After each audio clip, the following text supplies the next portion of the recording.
fabulous, starting with this artistic piece on the cover page that just speaks to the title of this year's forum, and to say thank you for all the efforts that went to the organizing, and we're here to enjoy the forum itself. As I say that, I also would like to say it's my pleasure to have the chance to introduce our keynote to us. And this is Professor Adalberto Müller, who is a full professor of literary theory at the Federal Fluminense University, UFF. He is also a writer and a translator. He was a visiting researcher at different universities, including the universities of Minster and also Lion True and Buffalo. During the year 2013, he was a fellow researcher at Yale University at the Department of Film Studies. And of course, there will be many publications to his name. The most recent one is the short story book, and I apologize for my pronunciation. I should have had a quiet time with Adalberto to make sure that I pronounce this correctly. But the short story book that was recently published by Professor Müller is Pequena Filosofia do Voo. Well, this was published in 2022. And it is a translation of an annotated edition of Walter Benjamin's thesis on the philosophy of history. There is also by him an annotated translation of Emily Dickinson's complete poems, and this was done in 2021. There have been several events and editions organized by Professor Müller. One in 2022 was a critical edition of Mar Paraguayo, which was done by Wilson Bueno. At the moment, Professor Müller is preparing the release of Ivoraptor Cosmopoetica Guarani Mbia. And so we look forward to this, and I hope we will be notified when this is out. He's a research fellow with many entities, including FAPERJ, for which I would need help before I could relay this to everyone else, and CNPQ. And some of the projects in which he is involved is an example of one on Tupi-Guarani cosmologies in Brazilian literature and culture. And to on this forum, we have the pleasure to listen to Professor Adalberto Müller speak to us about, is there anything to sing beyond the human? Climate catastrophe, literature, and indigenous studies. I welcome you, Professor Müller, to speak maybe for 45 minutes, and then we have some 45 minutes for Q&A, thereabouts. So welcome. Thank you very much, Jackie, for this presentation. It's an honor for me to speak and to open this beautiful conference. And I need to start also thanking for all the people that made my presence possible here. Suzanne Gumegu, Edivaldo Gonzalez, who was the first one to talk to me about this conference when I was in Tübingen in April. I wish I could be in Tübingen again, but it's I was sad when I was told that it will be online, but it's okay. Maybe the next time I will be in Tübingen. And Sebastian Thies, that I finally meet, unfortunately only online, because the last time I was in Tübingen, he was not, he was ill. I'm glad to see that he's doing well. And also Louis Nana and Jackie Kosgei for for the organization and for this presentation. So my talk I gave this title for my talk. Is there anything to sing beyond the human? Climate catastrophe, literature, and indigenous studies. I just want to be sure before I talk with Edivaldo, if because I will show a video during my presentation. I just want to be sure that the video is ready. If you can tell me, Edivaldo or Jackie. I will defer this question to either Edivaldo or Luinana. Okay, okay, because it's not yet now, but sometime during my presentation, I will need to show this video that I showed that I sent previously. Okay. Luinana is here. Louis, please Technical clarify this support for us. will make sure that the video is played. Okay, thank you very much, Louis. And then this talk is divided in three parts, and I try to condense everything as I can. I think that Sebastian is. Sorry, Oh, I have here your video. If you want, I can share the screen. It's good? okay. I will share it later during my talk. I will warn Okay. you.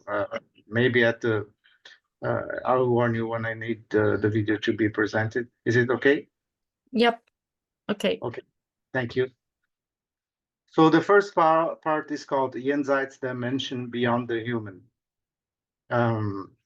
When I was invited to speak at the 2024 International Forum, I was still reeling from recent climate catastrophes such as the Porto Alegre flood in southern Brazil and the great drought that has devastated central and northern Brazil, causing horrific fires in the Pantanal, one of the world's largest mammal and bird sanctuaries, and the formidable droughts in the Amazon's largest rivers.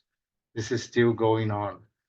The consequences of these unprecedented droughts and floods are yet to estimate, but it is alarming. These catastrophic events, which are spreading throughout the world and increasing in intensity from year to year, I remember still the flash floods in Germany in July 2021, which caused the death of 196 people, are part of the geological, climatic, chemical, ecological transformations named Anthropocene or Capitalocene, a name I prefer for reasons I will present about the anthropos side of this name here. After some buildings of my own university were hit by strong gusts of wind and heavy rains last year, suspending classes, I decided that something had to change in my literary theory courses in a more pragmatic sense. Since this semester, which began in September, I've been offering a course in literary theory that tries to incorporate a reflection on climate changes and issues on the Capitalocene as related to the crisis of humanism into literary studies program. The third part of this course, which follows an overview of the connection between literature and humanism, is called Singing Beyond the Human, Literature and Non-Human. Now, this idea of singing beyond the human, which appears in my title here, comes from a famous poem by Paul Celan, Faden Zonen, published in his book Atemwende in 1967. I'll read first in German, don't worry, and then the translation to Portuguese and English. Fadensonnen, über der grauschwarmen Ödnis, ein Baum höher Gedanke, greift sich den Lichtton. Es sind noch Lieder zu singen jenseits der Menschen. In Português, sóis em fios sobre o preto cinza do deserto. Pensamento de arbórea altura agarra a luz do som. Ainda há canções para cantar além do humano. In English, thread suns over the gray-black wasteland. A thought of arboreal height grasps the light of sound. There are still songs to sing beyond the human. For some years now, I've been experimenting changes in my literary theory seminars, which reflects not only awareness with current debates in the literary field, such as intermediality, digital humanities, gender, queer, race theory, and post-colonial, decolonial studies. However, I also felt a growing contempt for the idea of humanism and humanity that underpinned the institution of literature. In the same sense, post-colonial studies questioned the foundation of Western culture as related to concepts of nation and nationality.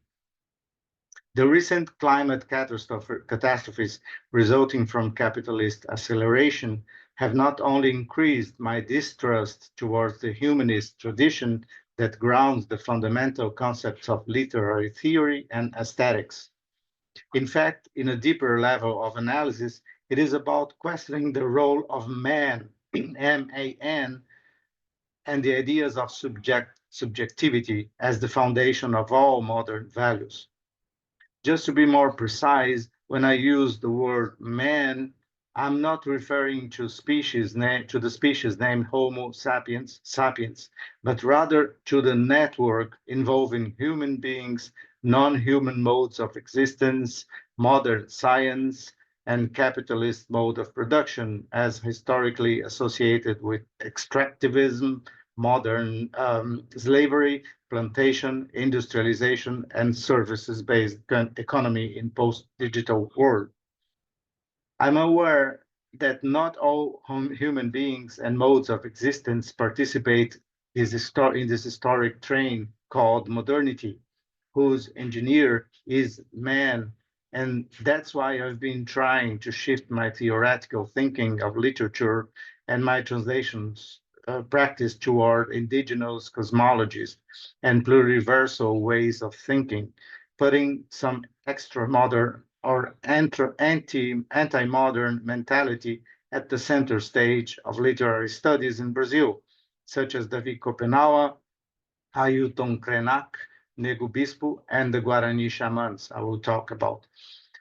In this sense, I believe that bringing non-Euro-Western and non-human centered ontologies into the literary debate are related to the forms of literary dialogue in a more ecological way with the non-human turn. And this is happening for some years in eco-criticism, animal studies, and plant theory or vegetal studies. The kind of deep ecology I'm talking here is surely the one that goes beyond the necessary fight to preserve forests and animals, but is driven by a radical decentering of the human position in relation to other forms of structures and operations, to quote Gilbert Simondon's theory, in the world, from fungi to volcanoes, from pets and viruses to machines that exist and are yet to exist. For instance, the progress of a sustainable industrial revolution worldwide. It is about affirming literature and art as a side effect of the historical becoming of Homo sapiens as agent causing the catastrophes in which he is both perpetrator and victim, which characterizes Anthropocene. And at the same time observing that some people situated at the borders and margins of capitalism have not become agents of self-destructions, which justifies using the term capitalocene instead of Anthropocene, but rather they act as shields against the capitalist accelerationist extractivist project, such as the Kaiowá Guarani, Brazil indigenous peoples, who are fighting to maintain their cosmological traditions in one of the world's largest transgenic corn and soy production regions. The program I'm presenting this semester to my students who are discovering literary studies, and I hope they will not come to hate it, will certainly be a challenge for them and for me, but it is an attempt to respond to this anguish and deep disgust with the humanist tradition. However, I have taken care to keep in the syllabus an author who is, for me, represents the highest point of the idea of humanism in literary studies, Erich Auerbach.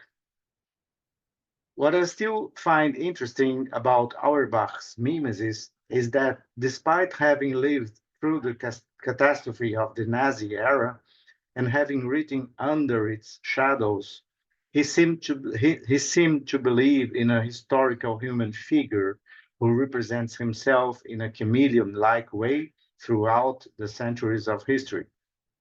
What I would like to do during this seminar is to write with my student an additional chapter of mimesis, in which the human hero discovers that he has become the agent causing the destruction of other species and ultimately of himself. It's a kind of sad chapter. It would be a chapter that would include other traditions, such as those of the indigenous people or the Palestinians nowadays. I could include in discourse various people who struggle to maintain their traditions, such as the Afro-Brazilian Quilombos people or the Mizo people from the India-Myanmar border. And I'm remembering here Rula Puya's talk in Tübingen in April this year. But I'm sure that my colleagues from the great African continent, from the Caribbean, and many other places and countries that we'll present in this conference could report on how these other traditions, which can and should include minority and gender descent positions, try to escape the tentacles of the Thulucene, as Donna Haraway names the Anthropocene, or yet the Anthropocene, according to Yussi Parika. To put in a nutshell, the history of humanism from the Renaissance to the Enlightenment consisted of what one may call the production of the human, or a perfect model of the human, the free and rational white man ruler and ruled by a modern state. To build this human, it was necessary to subjugate nature, including the animal nature of humanoids themselves, through technique and by creating increasingly complex technical objects, which includes political techniques of control and violence that characterizes the state. I'm referring to Pierre Clastres' Society Against the State. Over time, it was no longer enough to subjugate nature and other modes of existence using technical objects. It was necessary to manipulate and modify nature from within, rising hybrid and transgenic beings. Innovations in the creation of complex technical objects and the manipulation of other non-human beings, which historically depended on the accumulation of capital, extractivism, and the exploitation of slave and low-cost labor, also required technical improvements in the political forms of control and violence.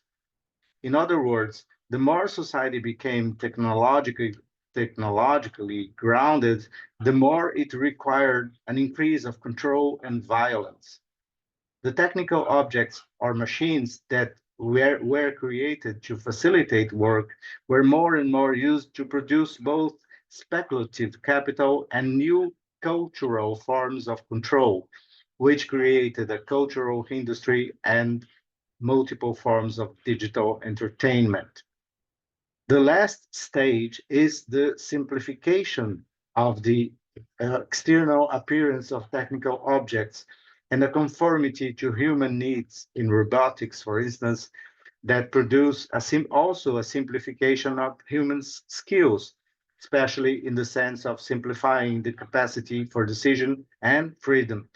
And the simplification is one of the words that Auerbach uses to define our current situation. It means the situation of modern societies. The brave new world of the future in which we already live in is a world that customizes everything, from communication apparatus to seats in airplanes, from fast food products to political choices that we have now in the US. In Brazil, for instance, the workers of big companies such as McDonald's or Telefonica, despite the progressive decreasing of wages and social security, are no longer called workers or employees, but rather collaborators or associates, colaboradores, while managers are still called managers, and every CEO fights as he or she or they can to become the new billionaire. This is a rather abridged story of how human was simplified and customized. If not yet considering that at the borders of and beyond humanist modernity, there were and there are still many different forms of resistance.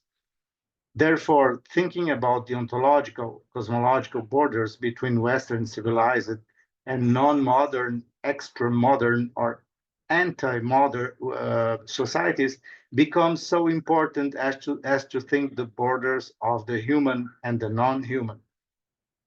So I'm coming to the second part now, about borders and knowledge.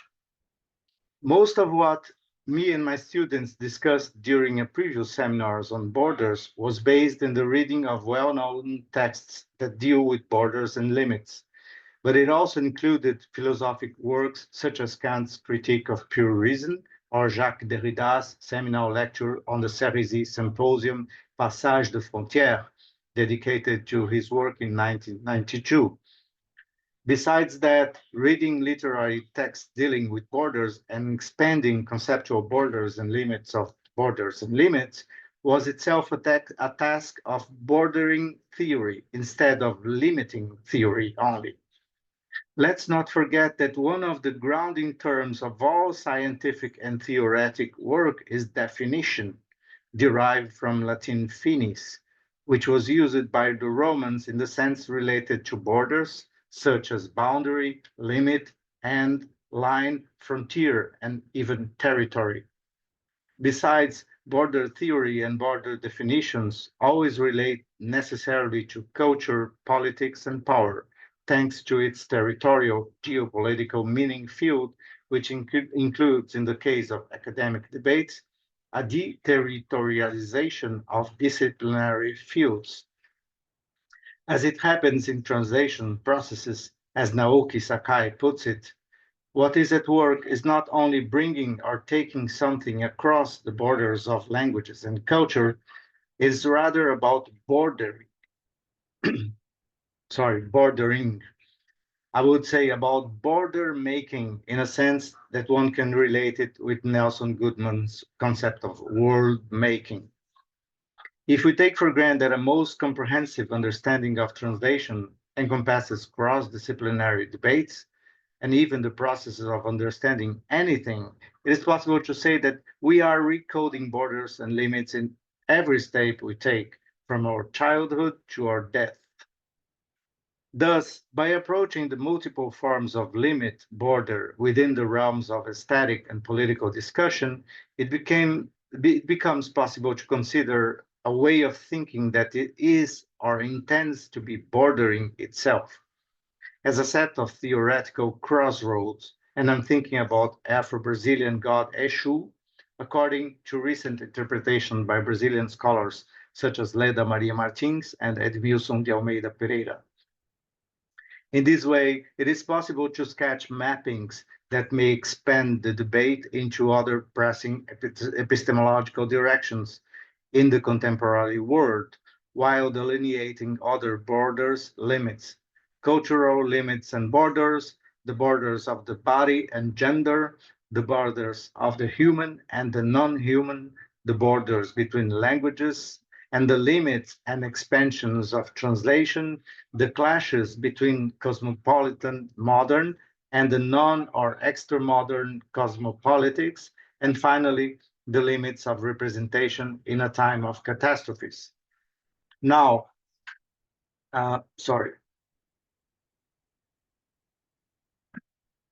Now, in this presentation, I will focus my non-human and border-making stance in the case of the Guarani Kaiowá, an indigenous people that live in the border of Brazil and Paraguay. Actually, this way of defining these people is a limitation that need also to be recoded and conceptually reframed, because the Guarani Kaiowá is a name given to an ethnic group that names themselves Ava, A-V-A. The name Kaiowá was given to the Ava because during the colonization process, which includes the Jesuit missions, they were considered wild. They would refuse to any form of contact or collaboration with the colonial invaders. I'm sorry, you hear probably some birds that are invading Rio de Janeiro. They are coming up from elsewhere. The word Kaiowá derives from Ka'a, wood, and the Ava were so called because they took refuge in the woods. They lived for centuries under the oppression of white exploiters in the plantation system in an area that was also explored for the extraction of yerba mate. But from 1910, the railroad intensified extensive cattle breeding and meat production. As a result, part of the traditional Guarani territory began to be invaded by ranchers. From 1942 onwards, the region where the city of Dourados is located began to be transformed into the new agricultural frontier as the fascist populist dictator Getúlio Vargas' government encouraged the arrival of settlers from Rio Grande do Sul, distributing land, the Guarani Kaiowá land, at very low prices. Between the 60s and the 70s, soybean plantations expanded and Brazil began to enter the ranks of the world's top soybean exporters. Today, it competes for the first place with the USA. And the original territory of the Kaiowá and other ethnic groups will be definitely affected by the large agribusiness corporations, which increased their production 100-fold with the introduction of GMO or transgenic soybean and crop. And I need to add this paragraph because this is exactly the expansion of soybean plantations, GMO soybean plantation, was allowed during the government, the transgenic plantation was allowed during the government of a leftist government in Brazil during Dilma Rousseff's. But then 6 years later, we saw the consequences as Jair Bolsonaro was elected with the support of the big farmers of transgenic soybean plantations and cattle farmers.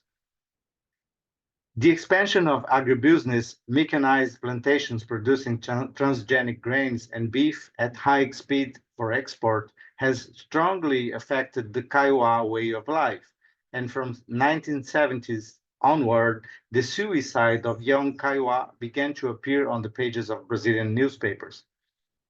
At the same time, indigenous activists such as Marçal de Souza and Marcos Terena internationally denounced the invasion of indigenous land in Mato Grosso and the consequent destruction of their way of life, which led them to commit suicide. In recent years, some of these territories have been returned to the Kaiowá people thanks to the 1988 Federal Constitution. In 2012, the Guarani Kaiowá were back in the national news when a group of Kaiowá sent a letter to the Brazilian justice system, which was interpreted as a manifesto of collective suicide in the face of the lack of recognition of their lands and rights by the Brazilian justice and state. What was called the Guarani Kaiowá letter generated a national commotion, and overnight millions of people changed their names on Facebook, adding the surname Guarani Kaiowá as a form of protest.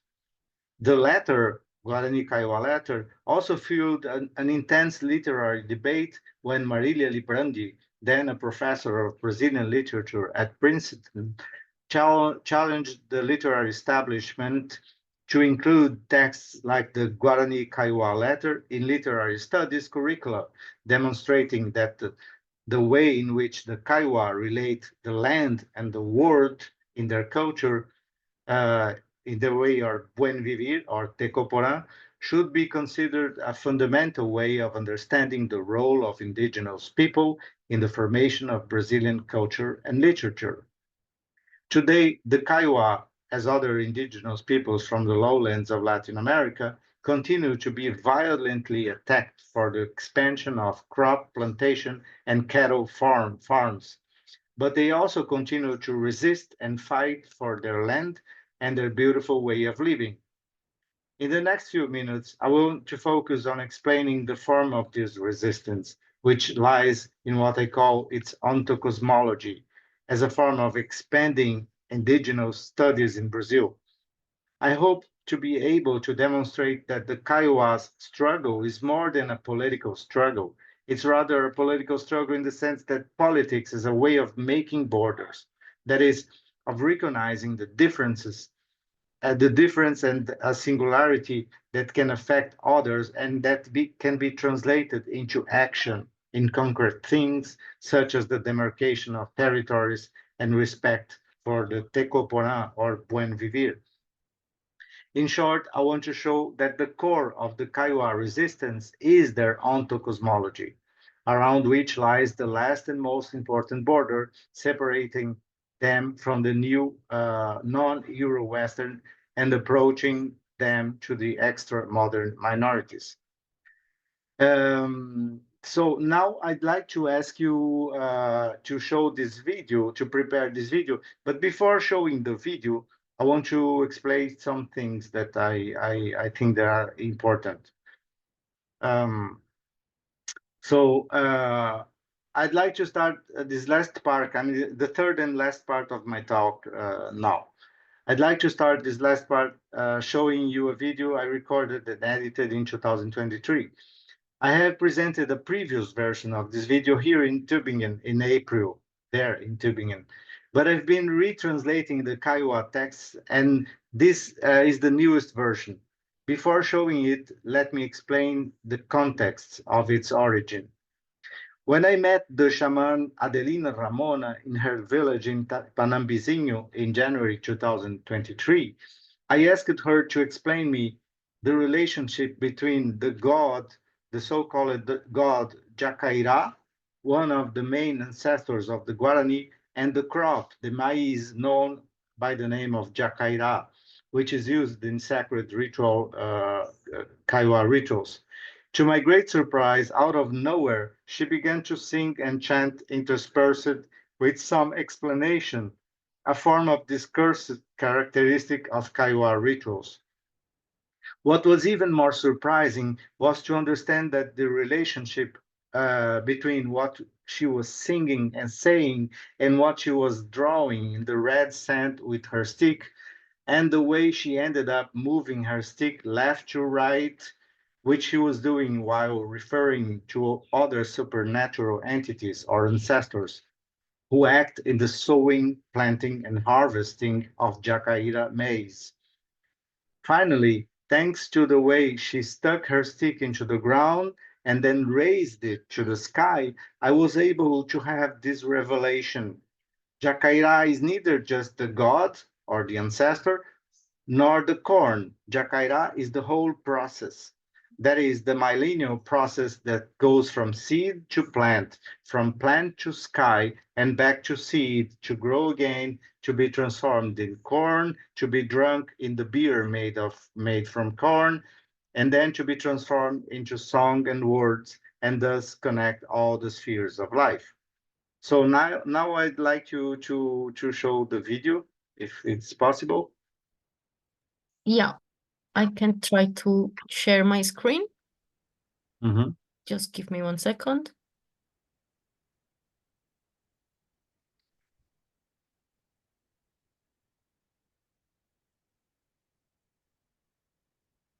Can you see my screen? Yes. No? Yes. Okay.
Thank you. So I have three pages left, then we can open to discussion. Now, if we take this into account and confront it with what is going in the agribusiness plantations of GMO or transgenic corn, we can have a first sketch of what is at stake when I talk about cosmological borders and the importance of Kiowa resistance. I'm sorry for the parrots. They don't belong to the real landscape. They are coming from elsewhere because of the climate changes. So it's part of what is going on right now. For us, assuming that the agribusiness is part of Western European cosmology, the crop is the object in the sense that it can be analyzed and manipulated by a subject in order to produce something. In this sense, there is any kind of supernatural relation between the crop object and the producer's subject, except the transcendental idea that splits subjectivity and objectivity. And this is how our Western European world functions for some centuries. One can argue that in the outskirts of modernity, there have been more sympathetic forms of relationship like animism or traditional alternative or organic food production, as in Germany. This is even more clear when we consider that the crop is a GM crop. Well, a genetically modified organism is nothing more than a modified object that a super powerful object is able to manipulate according to his will of transforming anything in the world in a machine to produce, and most especially to produce capital. Therefore, the seed and the plant are nothing more than machines working day and night to produce capital. This is the essence of agribusiness, It is a part of an ontology called modernity that clearly separates subject and object in a world where other forms of supernatural worlds are not possible or credible any longer. But not only the supernatural is excluded. When considered as machines, one can say monsters, the seed and the plant are not supposed to have any capacity of interaction with human beings, as we just saw the shaman. The seed and the plant are not uh, uh, um, supposed to have the interaction with human beings as one can have some degrees of interaction with pets or house plants. The soy and the crop plants, for instance, are as objects whose capacity of agency is merely reactive to the outside world. The known that the transgenic crop or soy plant is resistant, that the transgenic crop or soy plant is resistant to some insects and to some pesticides like Roundup from Monsanto. Also, the relationship of the transgenic seed and the farmer is entangled in a network that goes from genetic labs in which the farmer doesn't have any kind of engagement, mandatory uses of pesticides like Roundup from Monsanto, fidelization of contracts that obliges the farmer to work for a seed producer like Monsanto or Bayer, that control the whole process from labs to the food chain. And most important, the obligation of not use the seeds produced by plants again, which is a kind of lawful sterilization of the plants. In this gigantic network that produces most of the food we have nowadays, the farmer is just a pawn in the game. He became a kind of proletarian or an overseer of the food chain. And the most ironic side of this is this farmer is now controlling politics in Brazil because they control the Brazilian economy. I mean, the agribusiness, what we call now the agro boys.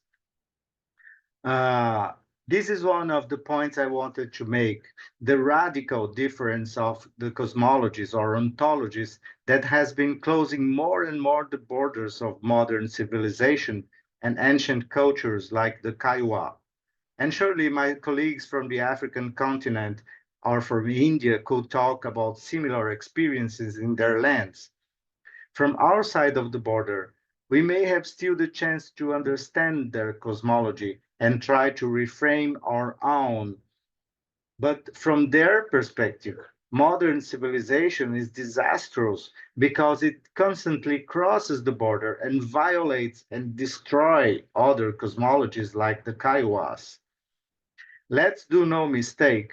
Despite we use advanced technologies such as iPhones or electric cars, we must notice how much our modern ways of life depend on colonialist and imperialist practices towards non-extra modern people and non-human modes of existence.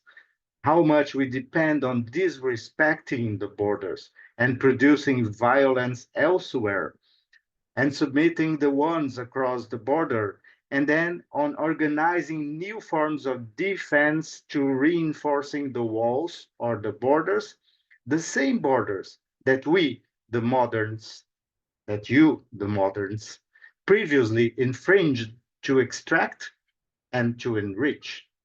To put in a nutshell, these are the same borders you previously opened to discover a new world of progress and adventures, and that are now being closed in order not to be invaded and to secure privileges, especially the privilege of being modern itself. In this long history of imperialisms and colonialism, however, some actors seem to be more respectful to all the others across the border and seem to navigate between borders in a less harmful way. smugglers, diplomats, translators, and ethnographers, for instance. My aim in what I call the study of ontocosmologies of indigenous peoples is to join them and invite you all to transform the borders into crossroads to remember Eshu again. Thank you.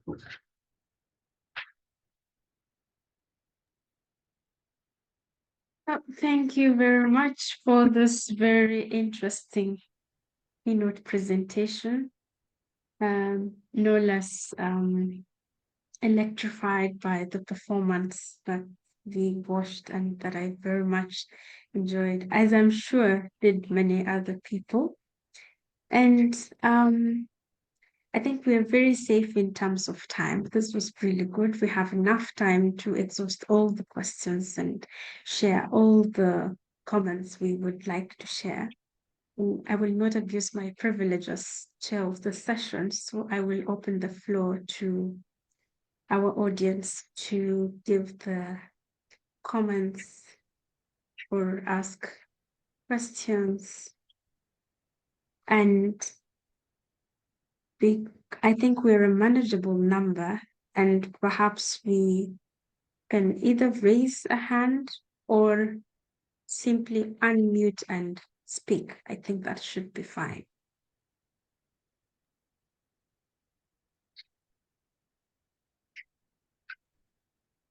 Oh, there is a hand here from Sebastian. Yes, thank you very much, Adalberto. This was really impressive, the way you got from Ceylon and Auerbach to the question of transgenic food production. So I would like to bring you back to where you started, because you said, well,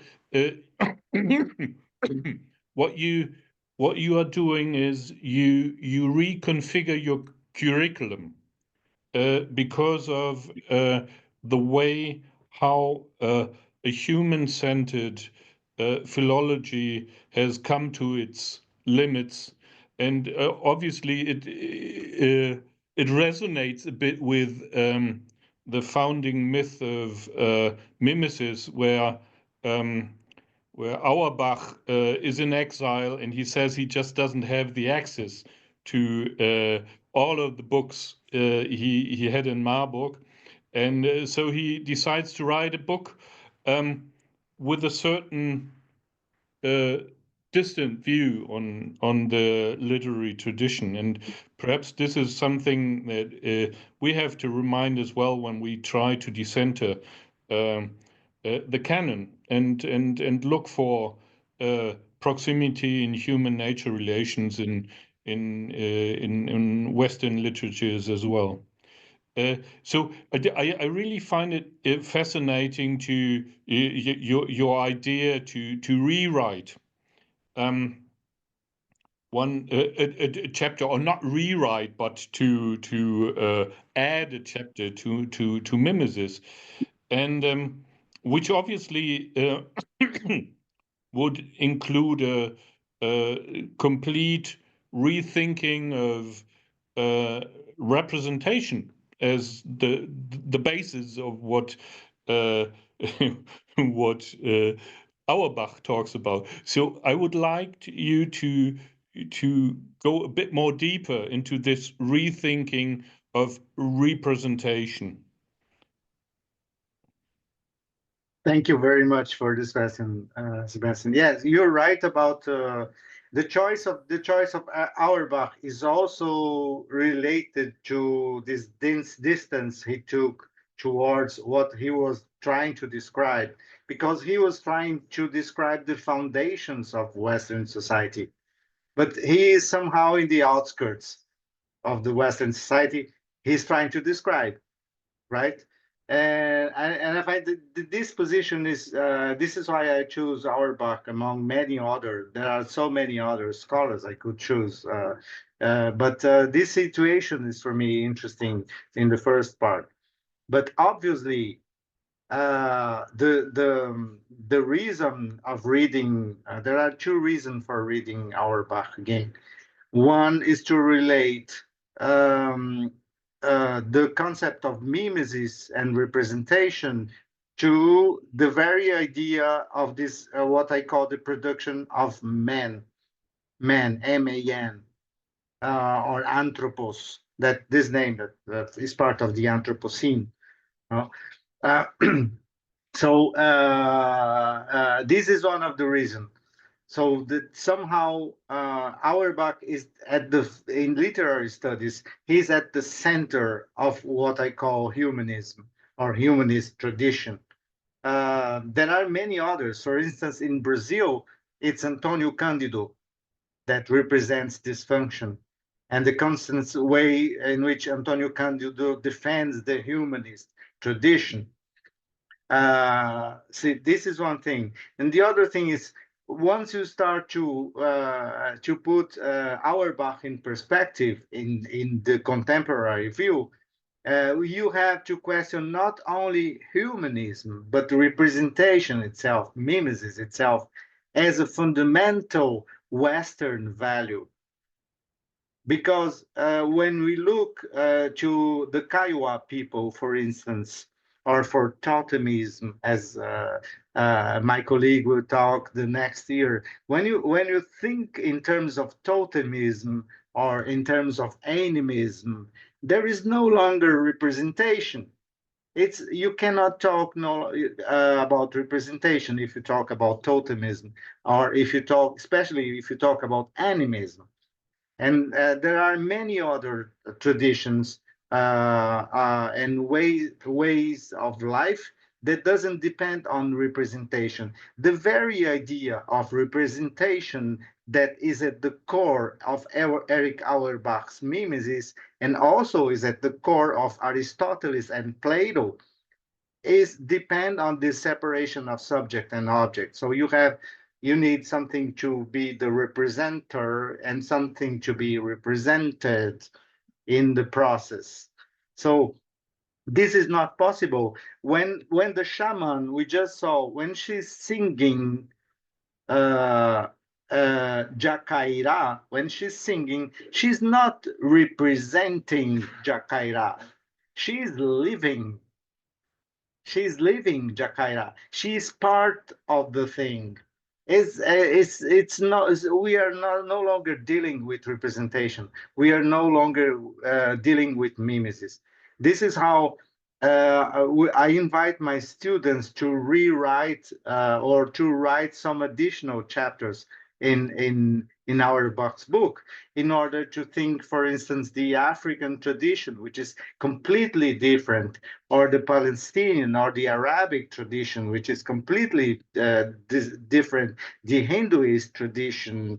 There are so many other traditions that do not depend on this separation of subject and object, and for which the idea of representation is not important, and also for which the idea of this center, this way of putting the mankind and the human at the center stage is no longer valid. So my thing is not to I don't want to burn Auerbach's book or any kind of book, but make my students to think about where we should start, because this is already done. The humanist and representational tradition is already done. So we have to start anew and to try to think in a more pluriversal way somehow. I don't know if I answer your question.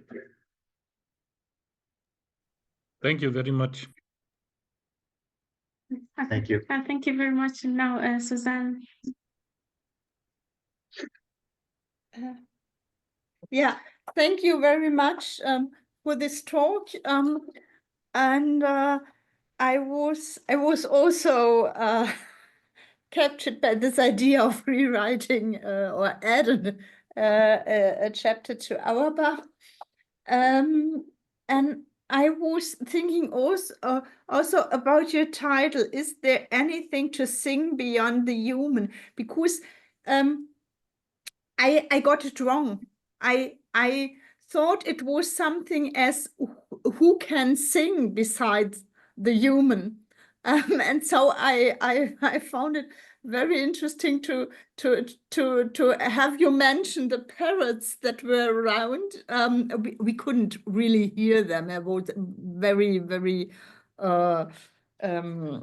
little intervention by them, but I think it gave a particular meaning to what you were talking about, all these birds singing. And I was also thinking of a film we discussed.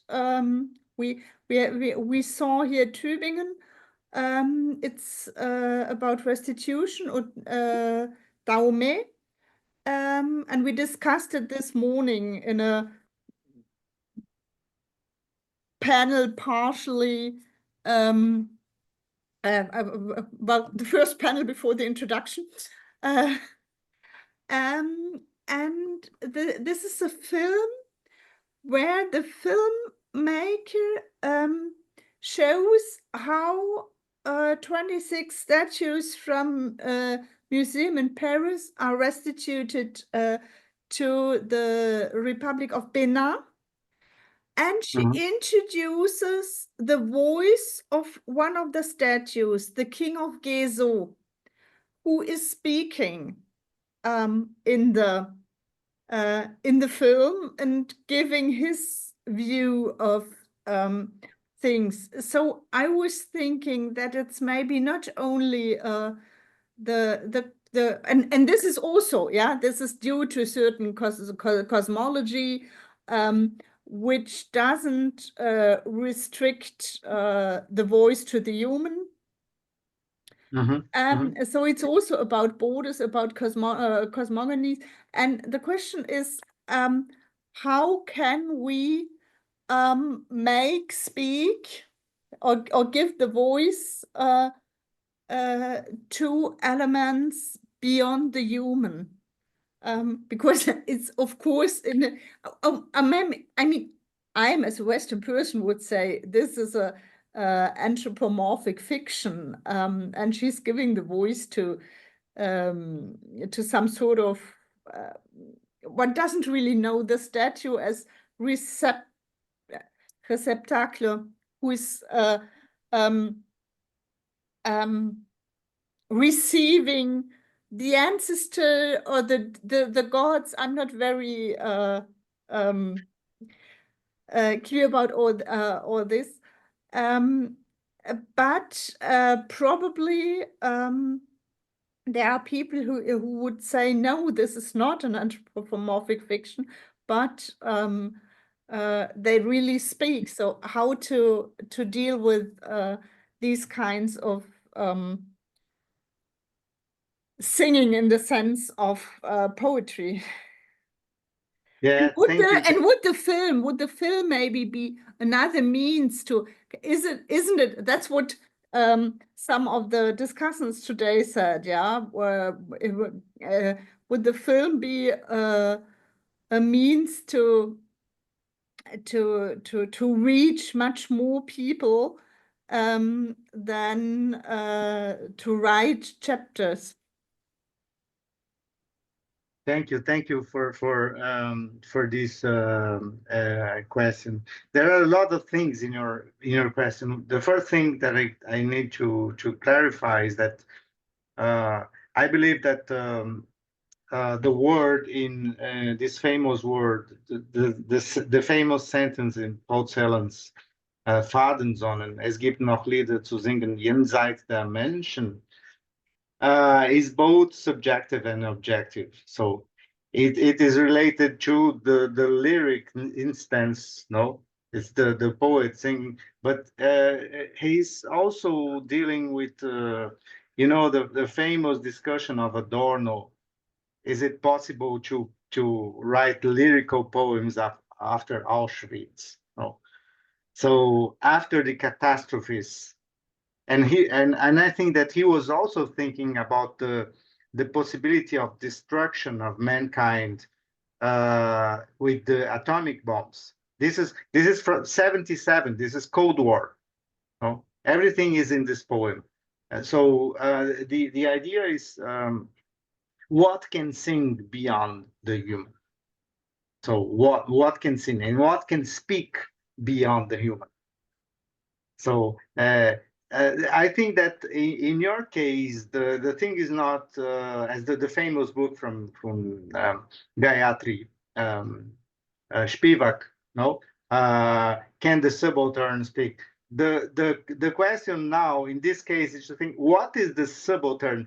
To what point can things, what we consider as things, speak?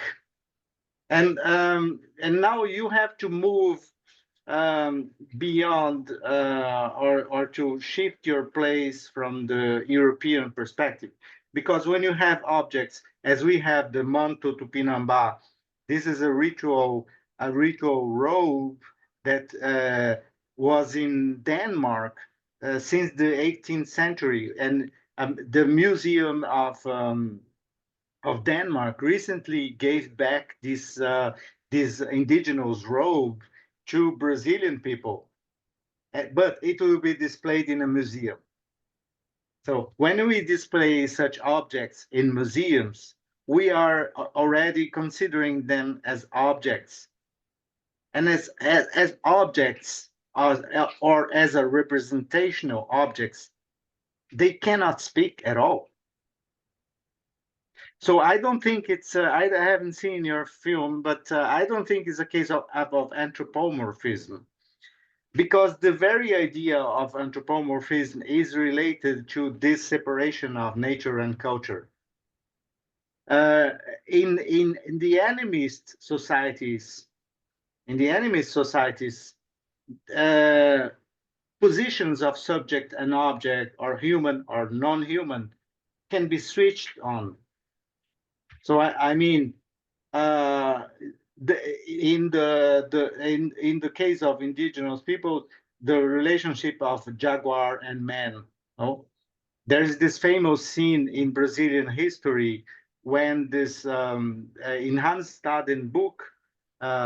This was a German that lived among the cannibals in the 16th century, and then he meets a cannibal warrior, a chief called Kunyambebe. And the German Hans Staden asks him in German, why do you eat human flesh? Oh, you behave like a jaguar. And then he chief says, I am a jaguar. When he was talking, when he was saying that, he was not. It was not a metaphor. It was not a poetic image. He really is the jaguar, because for many indigenous people, at the origin, before we are humans and animals, everybody's human. So the difference of jaguar and human is positional. So you are in a certain, it's like the deictics, if you remember deixis. Being human is like being a deictic particle. So like here has no meaning. So human has no meaning. You can, or animal has no meaning in itself. Now you are in a position of being a statue in a museum. But if you are a statue inside the village, the indigenous village, this statue can switch position with you and can talk. So you have to think in terms of animism. And I remember, I know that that Philippe Descola went to Tübingen some years ago. So Philippe Descola describes the huge difference of Western mentality and non-Western as a difference between naturalist position, the one that distinguishes subject and object, and animist positions, the one that believes that this position of subject and object is interchangeable. So if some statue can talk for some culture, it's not about a representation. It's because they can talk and they have ears. that we don't have. They can listen to things that we don't have because we have ear pluggers, this big ear plugger called subject and object difference. We are no longer able to listen to other voices. This is the thing, I believe.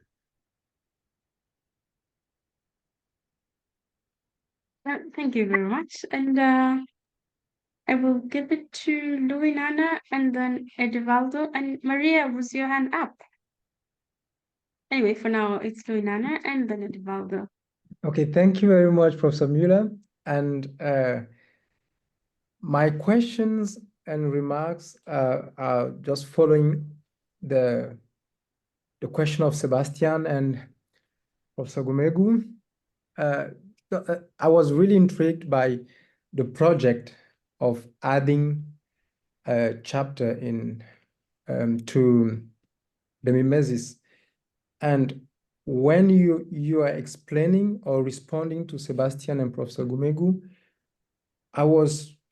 my question right from the beginning became clear that is what you're describing is something disconnected from the representation, the idea of representing.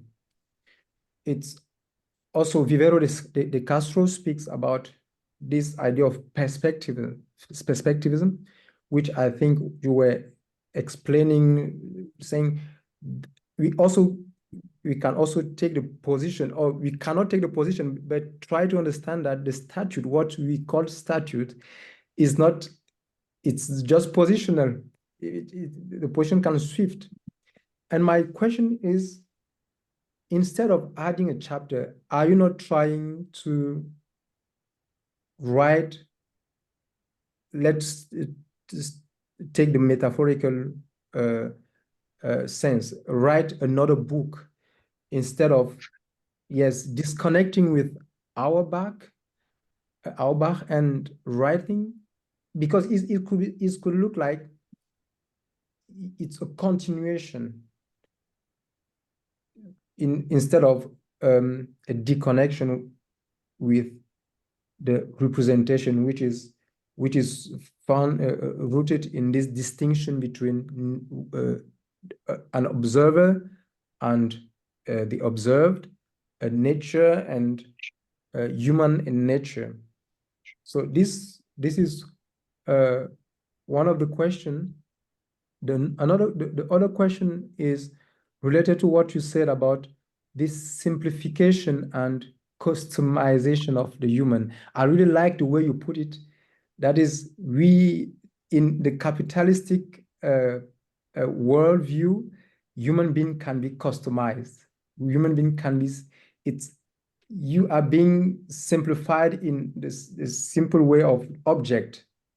It's really human-made object, but not object in the sense of the statute where you can be filled with God's presence, but really something which could become a marchandise, like Mbembe put it with the black, where human being became object, became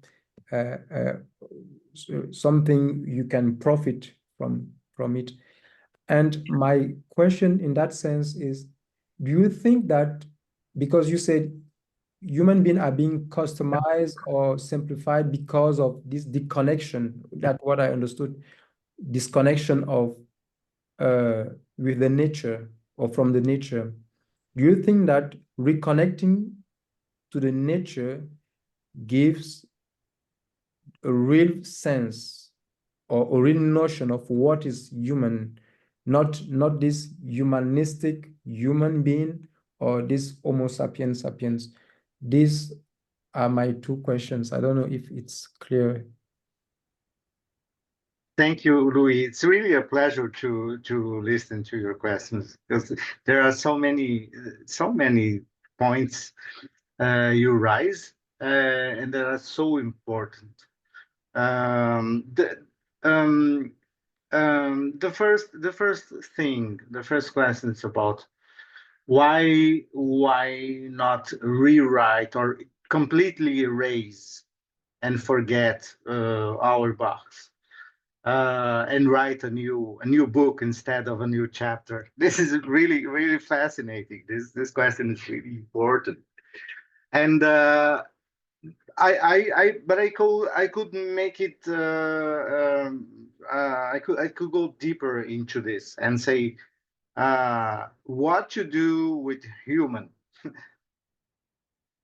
what to do with mankind, and why I'm proposing following Pozelan's question or stance about thinking beyond the human. So I have two reasons for keeping Auerbach and keeping the humanist tradition and keeping this representational, this mimetic tradition. One of them is says I don't believe in ruptures, in any kind of radical ruptures, in any kind of situations. There is no ruptures in life. There are only transitions. We are always transitioning from different cultural forms into others.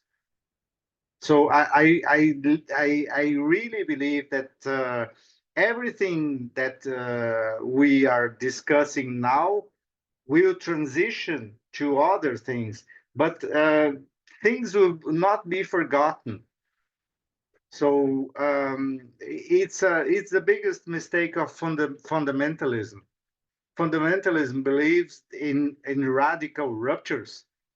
Both all kinds of fundamentalism, the white supremacists, fundamentalists, or other kinds of fundamentalists, they believe that it's possible to start anew and to create new things. I don't believe that new things cannot be created. You can follow some paths. You can continue and to change the paths towards new situations. So this is why I always I have a majority of Afro-Brazilian students, no, and some of them are Afro-Indigenous students too. And I always say to myself, it would be nice if we could only read the African tradition, the Afro-Brazilian tradition, and the Indigenous tradition in our courses, and only study Black Brazilian authors and Indigenous authors in Brazil. But we belong to this university, to this system, to this model of knowledge. No? We are inside this structure of knowledge. So we have to understand it if we can move it. If we want to move this structure, we need to understand it first.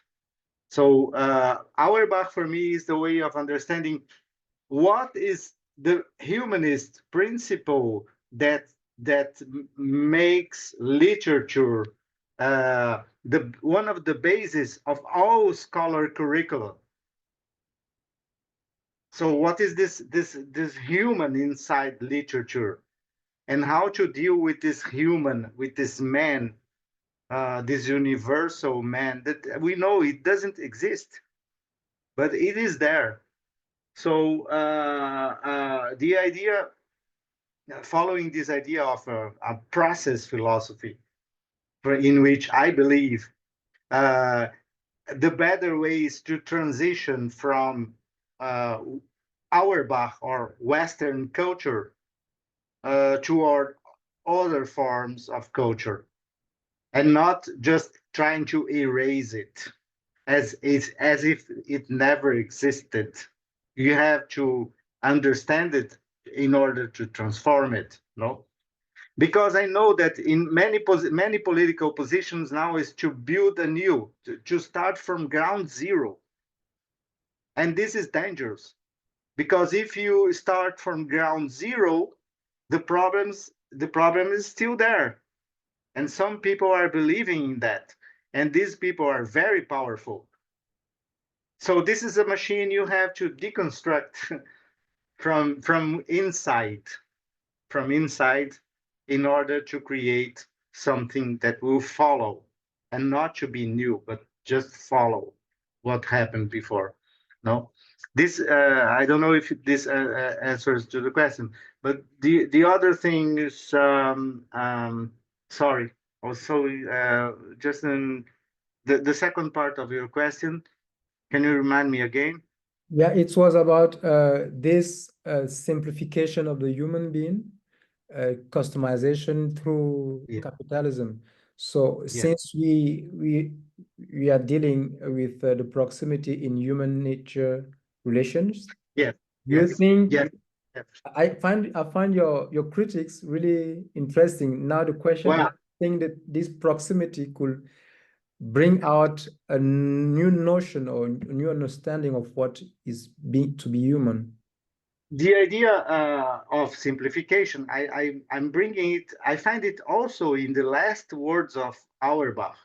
He says that the new word which is coming, which is probably coming, it will be a terrible word. It will be a more simplified word, and he is trying to say that how complex was the history of mankind. It was very complex. The history of mankind for Auerbach was going towards a greater complexity. And this is why he finishes with Virginia Woolf. Virginia Woolf represents for him the greater complexity of mankind. But he says at the same time that the political, the history, especially the history as it is going, and he's seeing the advances of the fascism in the world, is going toward a simplification of that. And this is why I'm talking about customization, as the customization is the consequence of ultra-liberalism.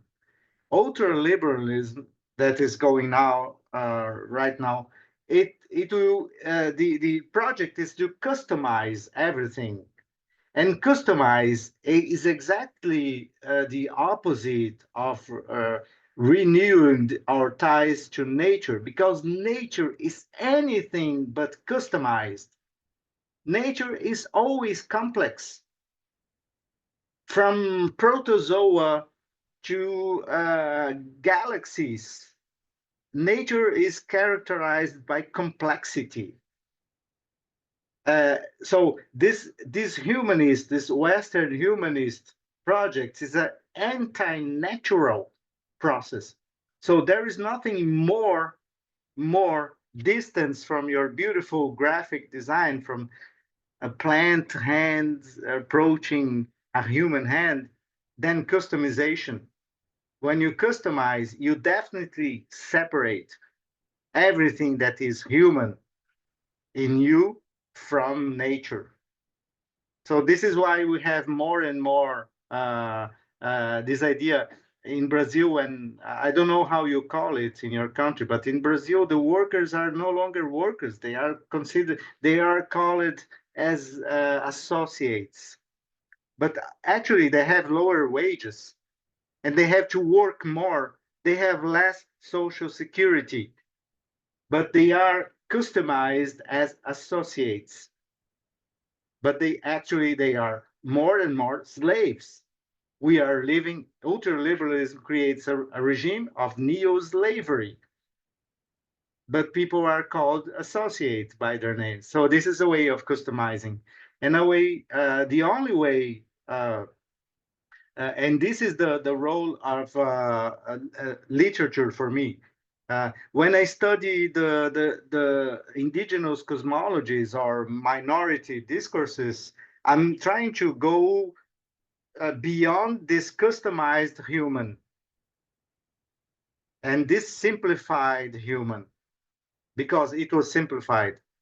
And then the more you go towards the complexity of human nature, the more you will find nature, the more you find care, the more you find proximity, translation, borders. So if you go to the borders, things are complex. There is no simple or there is no customized borders except the ones they are trying to create in the European continent. They are customizing borders in all countries of Europe, no? So the one side, these borders are customized for Europeans, but they are more violent for new non-Europeans. So they have this image of being perfect because you create all kinds of security devices. But for non-European, it's violence. It's complex. It's more and more complex and more violent and more anti-natural. I don't know if I answered your question. Thank you. You make it more interesting. Interesting. Thank you very much. Yeah. Thank you very much. We are slowly approaching the end of our session. So the next two questions I hope you can answer them very briefly. One, of course, is from myself, and this takes me back to the beginning of this session today, during the introduction session when Edvaldo was introducing us or welcoming us, spoke in two languages, Spanish and English. When he spoke in Spanish, everyone was suddenly smiling. Yet it is the same words that he spoke in English, if I'm not mistaken. And this reminds me, listening to your presentation, to ask the role that language plays. Given that now you are trying to push the limits or to recalibrate the scope of the concepts that we are thinking with today, I wonder what role language plays, given that we almost always find ourselves faced with very limited language pool in which there is always need for extra creativity to imagine new language with which to say old things are new, or to speak to old ways of knowing in a new way. And this is just something that I would like to hear you comment on. Perhaps it's only fair that you combine this question with Edvaldo's question so that we can wrap it up after that. Edvaldo. No, thank you so much, Adalberto, for your intervention. It was very interesting. I really heard you in every opportunity. I really recognize your talent and your. I just want to know what do you think about the relationship between all the cosmologies and the relationship with the not the nature but with the animals. What are the spiritual things that you think that we can talk about it? And you said, and thank you so much for your intervention. I really like it. Thank you. These are two very complicated questions. And first to Jackie, thank you very much. I think this is at the core of all the work I'm doing right now. We have 257 indigenous languages spoken in Brazil. 257.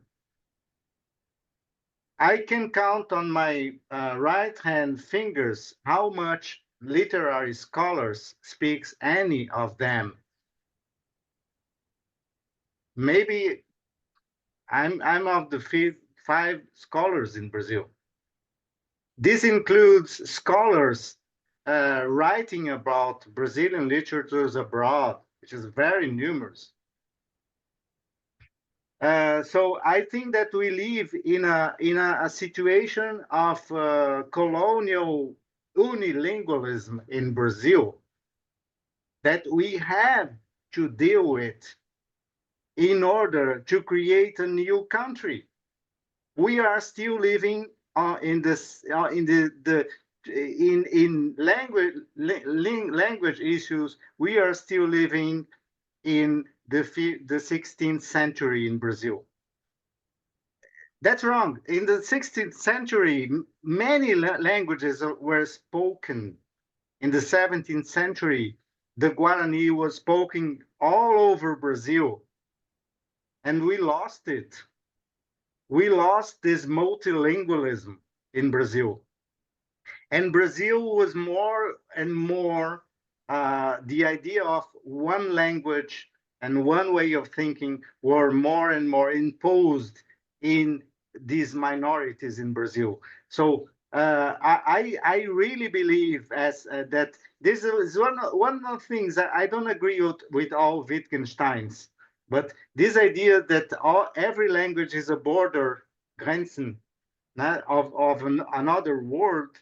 It's very interesting when you think about the relationship towards indigenous people, because I know 3 indigenous languages, and these languages have these people have completely different worldviews, not only from my Western worldview, but themselves.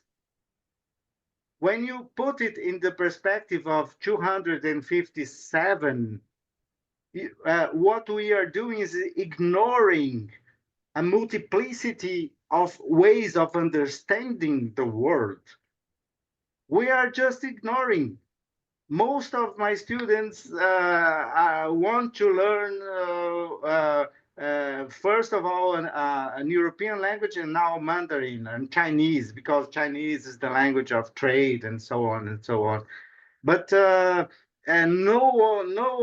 there's very few students. I'm trying to convince my students to study Guarani now, but very few of my students, because they don't want to change this way of always looking towards Europe or now as Asia as a kind of solution for their lives. I think that the solution for our lives is related to the understanding of this multiplicity, of this multi-language situation we have in Brazil.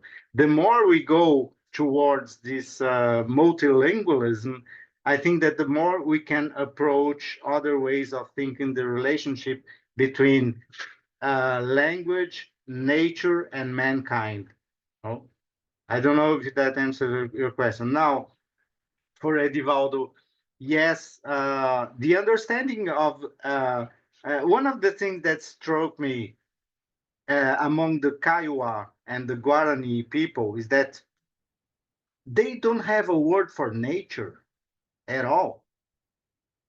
There is no such a word, like something like you can consider nature.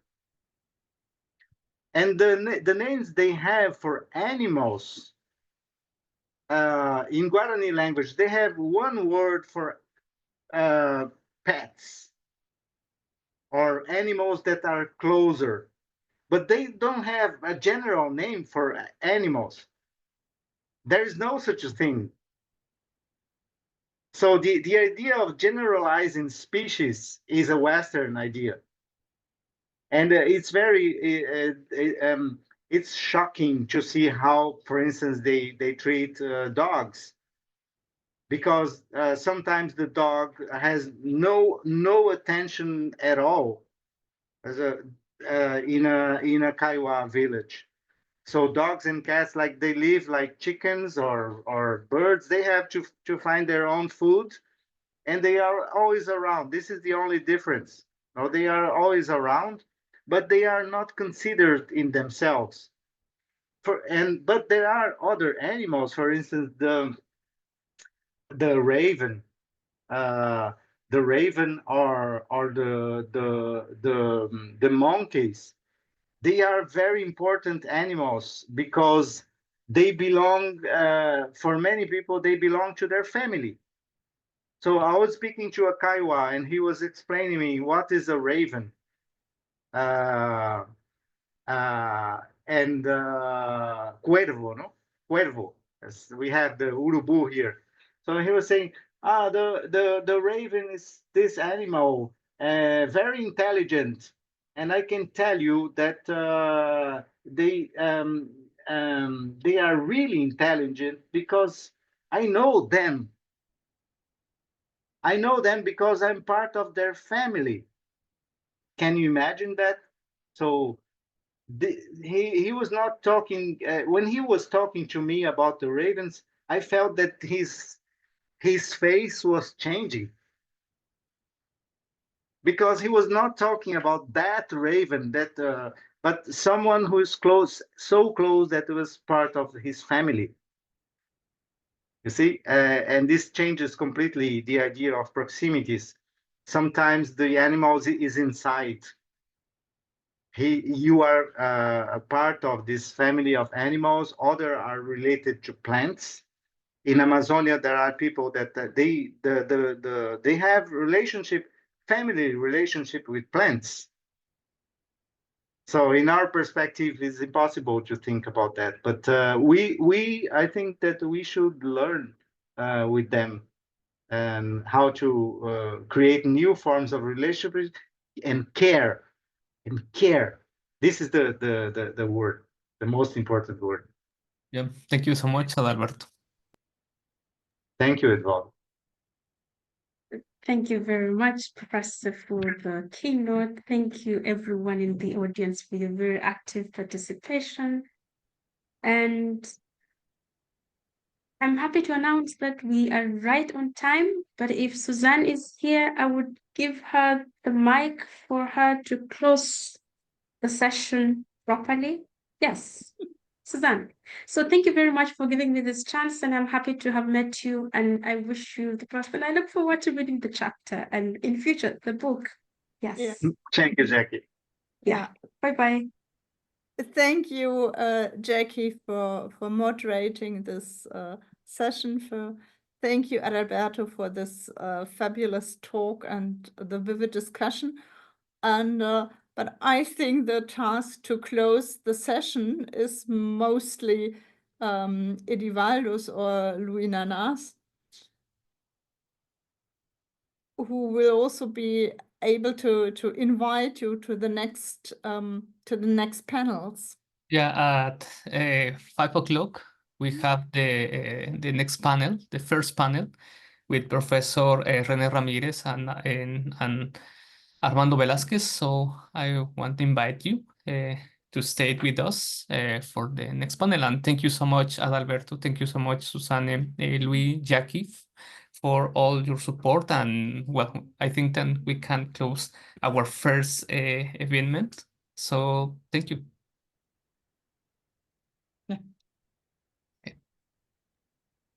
Ciao. See you later. Yeah. See you.